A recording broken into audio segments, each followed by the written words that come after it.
નમસ્કાર દર્શક મિત્રો, હું છું રૂપલ વણિચિયા. સંપૂર્ણ ન્યૂઝમાં આપનું સ્વાગત છે. વાવથરા જિલ્લામાં મીઠાવી ચારણ ગામે આવેલી ઉચ્ચતર માધ્યમિક શાળાના માર્ગ પરથી કાંટાળા વાવડો દૂર કરવાની કામગીરી ગ્રામ પંચાયત દ્વારા હાથ ધરવામાં આવી છે. સમસ્યા અંગે અહેવાલ પ્રકાશિત થયા બાદ ગ્રામ પંચાયત સક્રિય બની હતી, જેના કારણે વિદ્યાર્થીઓ અને વાલીઓને મોટી રાહત મળી છે. શાળાના મુખ્ય માર્ગ પર લાંબા સમયથી બાવળો ફેલાઈ જતા વિદ્યાર્થીઓને અવરજવરમાં મુશ્કેલી પડી રહી છે. આસપાસના 5 થી 7 ગામોમાંથી અભ્યાસ માટે આવતા વિદ્યાર્થીઓ માટે પણ માર્ગ જોખમી બન્યો હતો. સમસ્યા પ્રકાશમાં આવ્યા બાદ ગ્રામ પંચાયતે તાત્કાલિક બાવળ કટિંગ અને સફાઈ અભિયાન શરૂ કર્યું હતું. કામગીરી પૂર્ણ થતા શાળા તરફ જતો માર્ગ હવે ખુલ્લો, સ્વચ્છ અને સુરક્ષિત બન્યો છે.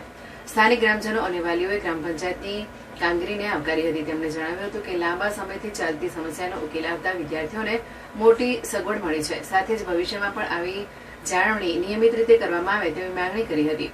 તંત્રની ઝડપી કામગીરીથી વિદ્યાર્થીઓની સુરક્ષા અને સુવિધા સાથે જોડાયેલા મહત્વના પ્રશ્નોનો ઉકેલ આવ્યો હોવાનું ગ્રામજનોએ જણાવ્યું હતું.